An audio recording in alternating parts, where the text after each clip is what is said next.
നമസ്കാരം, press line ന്യൂസിലേക്ക് സ്വാഗതം. ലോകത്തെ ഏറ്റവും വിപുലമായ ജനാധിപത്യ തിരഞ്ഞെടുപ്പ് പ്രക്രിയയാണ് ഇന്ത്യയിലെ ലോക്സഭാ തിരഞ്ഞെടുപ്പ്.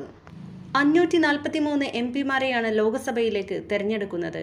ഇത്തവണ പ്രഖ്യാപനം പൂർത്തിയാകുമ്പോൾ 40 പാർട്ടികൾക്കാണ് ലോക്സഭയിൽ പ്രാതിനിധ്യം ഉള്ളത്. കേരളത്തിൽ നിന്ന് 5 രാഷ്ട്രീയ കക്ഷികൾക്ക് മാത്രമാണ് ലോക്സഭയിൽ പ്രതിനിധികൾ ഉള്ളത്. കോൺഗ്രസ്, മുസ്ലിം ലീഗ്, കേരള കോൺഗ്രസ്, ജോസഫ് വിഭാഗം, RSP, CPM എന്നീ പാർട്ടികളാണ് അവ.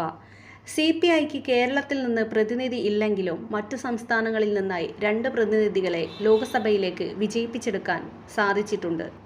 ഇന്ത്യൻ ലോക്സഭയിലെ ഏറ്റവും വലിയ ഒറ്റകക്ഷി 240 അംഗങ്ങളുള്ള BJP ആണ്.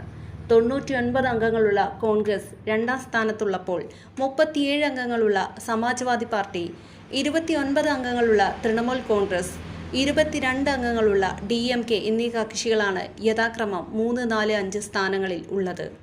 ഒരംഗങ്ങൾ വീതമുള്ള 17 പാർട്ടികളും 7 സ്വതന്ത്ര അംഗങ്ങളുമാണ് ലോക്സഭയിലേക്ക് ഇത്തവണ തിരഞ്ഞെടുക്കപ്പെട്ടിരിക്കുന്നത്. കേരളത്തിലെ പാർട്ടികളിൽ കോൺഗ്രസ് കഴിഞ്ഞാൽ രാജ്യവ്യാപകമായി 4 അംഗങ്ങളുള്ള CPMഉം 3 അംഗങ്ങളുള്ള മുസ്ലിം ലീഗുമാണ് വമ്പന്മാർ.